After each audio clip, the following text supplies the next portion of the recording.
Shohei Ohtani stole his 49th base of the season in the Dodgers win over the Marlins. We'll talk to Dave Roberts, the Dodger manager, coming up tomorrow. Jeff Passan covers the national pastime for the mothership, joins us on the program.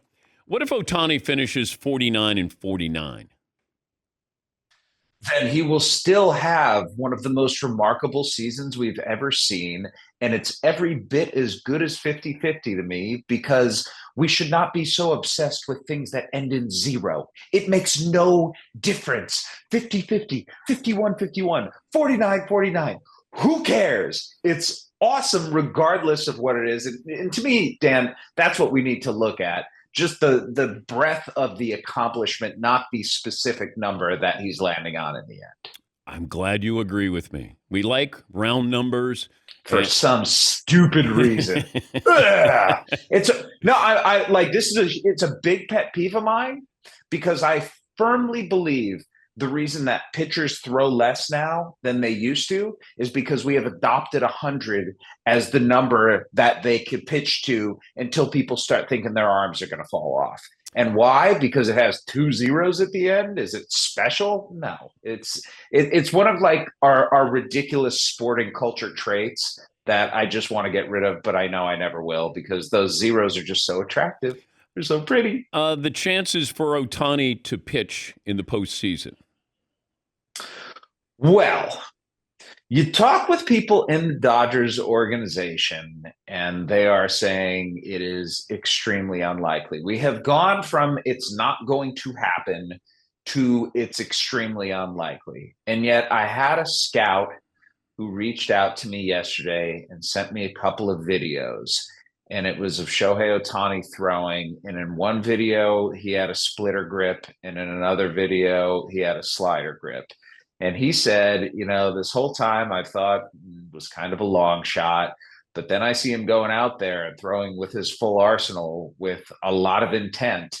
And generally speaking, if you're doing that, coming back off of Tommy John surgery or off of elbow reconstruction surgery, then you're doing so with a purpose. So I still think that at the end of the day, it probably does not happen, but I'm a lot more on board with the notion of it being a possibility than I was even a week or two ago. And the Dodgers need something. Gavin Stone is now out for the season. Tyler Glasnow is now out for the season.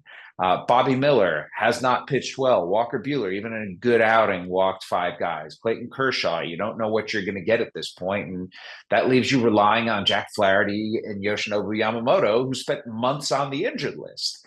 It's not a great situation for the Dodgers, but I just have a hard time, Dan, believing that they are going to put the most valuable player in all of baseball at risk long term for something that short term just may not pay the kind of dividends that would be worth it. Talking to Jeff Passan of the mothership.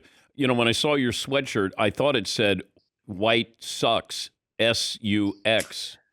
It says Wave Sucks, as in the wave at the stadium.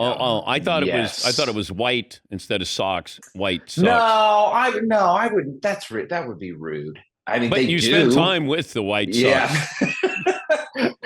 Yeah, they haven't been great this year. I'm glad that I went to Chicago and spent some time with them, actually, because the genesis behind that story was, okay, if the worst team in baseball history is going to exist, I kind of want to see what it's like there and want to see just how, I guess, depressing it is for the players. And I'll be honest, man, when I went there, it was not depressing. It was actually, in a way, a little bit heartening that these guys are still trying and that they still care and that they haven't given up, and that just the gravity of what they're dealing with right now, which is being the losingest team in the history of a game that goes back well over a century. We're talking 125 years almost, Dan, in the modern era of baseball, and they're going to be the worst team to ever play.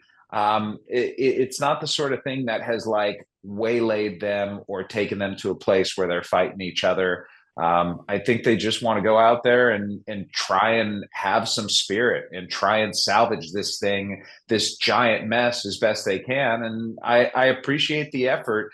I don't appreciate the game and the skill and the quality of baseball that they're playing, but they're trying, and you got to give them something for that. Number of teams who can win the World Series this year is what? There are going to be 12 playoff teams, and I think 12 teams can win the World Series this year. This is I've been covering baseball, Dan, for 21 years now. I do not remember a postseason going into it where I thought it was as wide open as this year is, and that sort of started to manifest itself mid-season when suddenly I realized like every team has had a bad stretch, and not just like a week or two off. Like the Phillies were just like mediocre for a month, and I think they're probably the best team.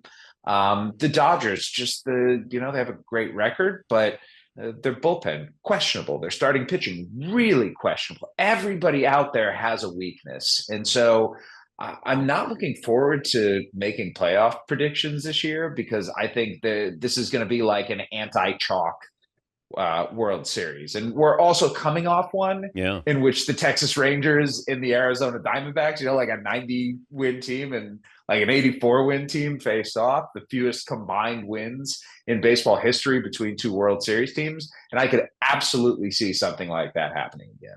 Good to talk to you. Thank you. Always a pleasure, Dan. Thank you. That's Jeff Passan of the Mothership, ESPN Senior Baseball Insider.